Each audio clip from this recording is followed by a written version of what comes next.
I hope people have been having good summers, leisure time, vacations, time spent overlooking vast bodies of water. Maybe you've been sitting out and feeling the warm sun on your skin, and then a breeze comes by and cools you off. What a life. What a world. A couple weeks ago, I was in the backyard of a home overlooking Lake Michigan. And I don't know about the size of Lake Michigan relative to other bodies of water, but from my vantage point, Lake Michigan looked like it was the biggest body of water in the world. All I could see were layers and layers and layers of blue, all the colors and textures. It was breathtaking. It's the sight that you see, and it makes you think, if life can contain beauty of this magnitude, maybe nothing else really matters. I was thinking about this, but then the fly that had been buzzing around in my ear, this was the only discomfort in this otherwise perfect moment. I noticed that this fly had landed in my cup of coffee. It had drowned and died. So I took my finger and I scooped it out of the cup, and I took a sip of the coffee. Coffee tasted fine. I wasn't going to let this ruin the moment. So I continued looking at the sight before me, and I thought this should be material for wonderful sermon writing. So I took out my Bible and I looked ahead to upcoming texts, and I found today's text. And today's text isn't very beautiful. Last week, John Ross was in the pulpit, and John, you told us that when we preach or when we listen to preaching, we should pay attention to context. So you should read what comes before an appointed text or what comes after. So you know what's going on. You know the bigger momentum or sway of things. The great preacher Fred Craddock once said that when you come to a problem in the Bible, a problem in the text, you can either try and solve that problem, figure it out, untie the knot, or you can find an even bigger problem. And that'll make the problem that you had before seem not so big. So I'm going to take both the advice of John Ross and Fred Craddock and read the text before the appointed text today and give you something that is even a bigger problem. Ready? A reading from Luke 12, verses 43 through 48. Jesus said, "Blessed is that slave whom his master will find at work when he arrives. Truly, I tell you, he will put that one in charge of all his possessions. But if that slave says to himself, 'My master is delayed in coming,' and begins to beat the other slaves, men and women, and to eat and drink and get drunk, the master of that slave will come on a day when he does not expect him and at an hour that he does not know, and will cut him in pieces and put him with the unfaithful. That slave who knew what his master wanted but did not prepare himself or do what was wanted will receive a severe beating. But the one who did not know and did what deserved a beating will receive a light beating. From everyone to whom much has been given, much will be required, and from the one to whom much has been entrusted, even more will be demanded." Well, I think the moral of that story is that we're all going to get a beating, and the most we can hope for is a light beating, and I'm still trying to figure out how to communicate that in the sermon and the steps on a future Sunday. I'm not sure how it could be done. We had a hard time finding a reader this morning. At first, Val asked Kyle. Kyle said he couldn't do it. And then Val asked Carla. Carla couldn't do it. And then I asked Val, "Can you do it?" Val said she'd ask Keith. But Val loves Keith, so Val tried asking Steve instead, but Steve couldn't do it. And Keith loves Val, so Keith read it. But it seemed as if there was this message coming from the depths of the universe, telling all our prospective readers, say no to Val. Don't read the text in church on Sunday. You do not want to read this text in church on Sunday. But we read it. And we've got two awful texts here. The text that precedes it, which I just read, It's about masters and slaves and people being cut up into pieces. It is horrible. And then our text today, which Keith just read. Jesus' anger crescendos here. He says, "Do you think that I have come to bring peace upon the earth?" Well, yeah, I did think that about Jesus. I thought he came to bring peace upon the earth. But Jesus keeps going. "I have come to cast fire upon the earth. From now on, 5 in one household will be divided, 3 against 2 and 2 against 3. And then Jesus has that nice list of rivalries, which Keith noted. Father against son, son against father, mother against daughter, daughter against mother. My personal favorite, mother-in-law against daughter-in-law. It's all there. And it makes it seem as if Jesus actually maybe has been on our vacations with us, with our families this summer.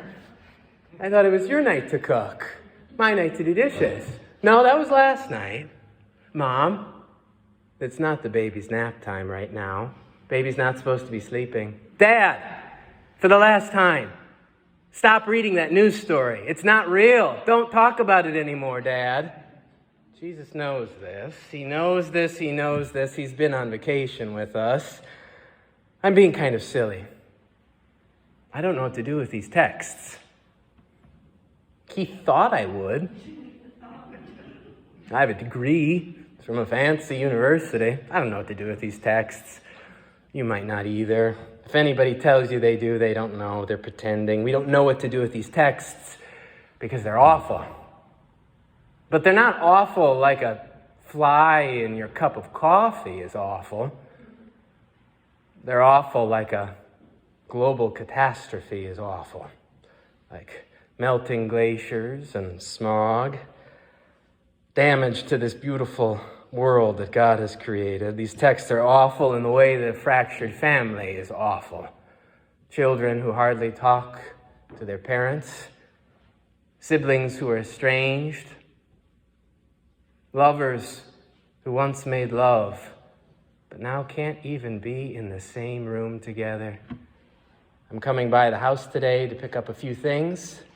Make sure you're not there. These texts are awful. And this world is kind of awful. All those things I just mentioned, I'm very afraid of them. You're probably afraid of them too. And if you're not afraid of them, I don't think you know what they're really like. This world is kind of awful. So the question is, how do we keep going? How do we keep living? How do we move forward in a world like this? Because I know that this world is awful, because I've felt these things and seen these things, the first thing that I want is a Jesus who will just bring peace. A Jesus who is nice, a Jesus who will sit beside us and nod, a Jesus to watch the sun rise and the sun set with, a Jesus who will keep all the little flies away. In other words, I want a Jesus who will just go on vacation with me. A Jesus who will just wear flip-flops. That's what I want. But I don't think that would do much good, because we don't spend most of our lives on vacation.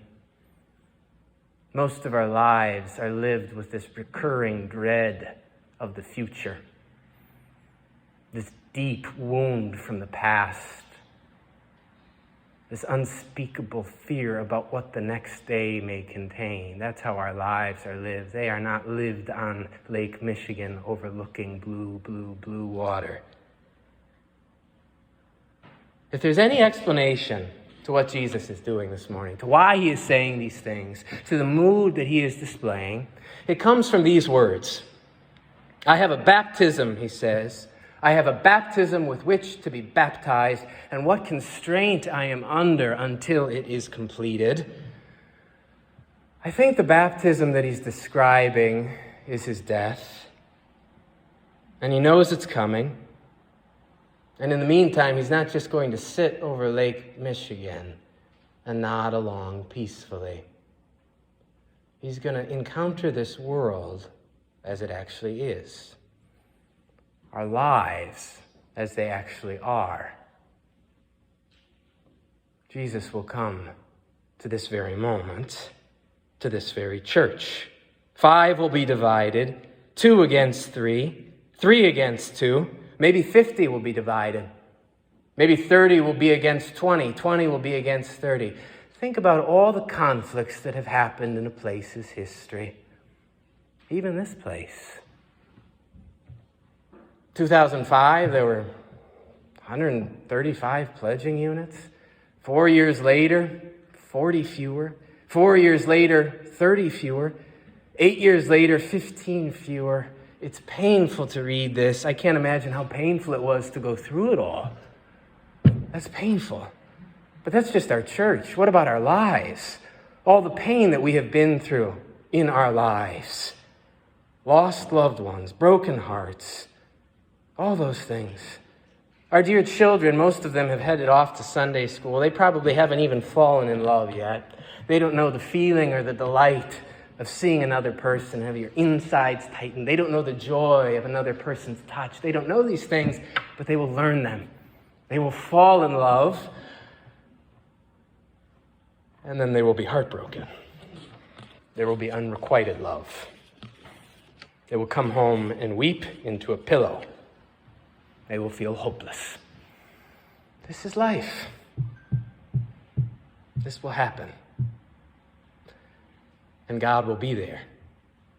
Jesus will be there. Jesus will not be on vacation. Jesus will be in the midst of it. Right there. Jesus, the cause of division. Now, how can that be? How can that be? If you spend any amount of time in a house where there are young children who are jostling for space and property and attention, sometimes you will hear screaming and yelling. Then you will hear the thump of a ball against the wall when it's missed its target. And you will have to walk into this room and figure out what's going on. Now, what's happening, you'll say? And there will be such chaos in the room that the people making all the noise won't give you an answer. So you'll have to pull one person aside, and you'll look at them and you'll say, now what's happening? And that person will say, I don't know. What's happening? I don't know, they'll say. They'll say because they're smart. They know how to avoid responsibility. They know how to freeze you out. What happened? I don't know. You can go into communities that have been struggling, dying, and ask the same thing. What happened? I don't know. It's too painful to talk about. What happened? I don't know. Jesus doesn't say this, though. Jesus walks right into the midst of whatever chaos is going on. And he says some things that are awfully scary, and we don't know what they mean, but we know that they are at least true to the world that we are living in. Jesus says this scary stuff, and then we hang him from a tree. What happened? I don't know. And Jesus keeps hanging from that tree, and we look upon it, and all at once, the plainness of who we are becomes clear. And the line cuts right through our hearts. We have not been the people we ought to be. Forgive us for what we have done, for what we have left undone. This cross of Jesus will divide us. 3 will be against 2, 2 will be against 3, one person will be against another person. Oneself will be against oneself. But the odd message of Christ crucified is that these divisions are not the last word. Christ crucified unites us all, redeems us all. 3 are against 2, 2 are against 3, but 5 have been redeemed. One is against the other. They cannot talk. Will they ever talk? Both have been redeemed. Can you believe that? Oneself is against oneself. You have been redeemed. Can you believe that? Can you believe that? This is the final message of the cross. And it sounds louder than any of the frightening things that Jesus says beforehand. It sounds louder than the frightening words we heard today. God's love for you is as vast as a body of water that seems to have no end. And if we can believe that, if we can hold on to that truth, then we can face anything. We can talk about anything. We can read any text because we know that we are redeemed people. We are redeemed people. So the worst thing that you have ever done, the hardest thing you have ever been through, you are redeemed people. That's the end. Amen.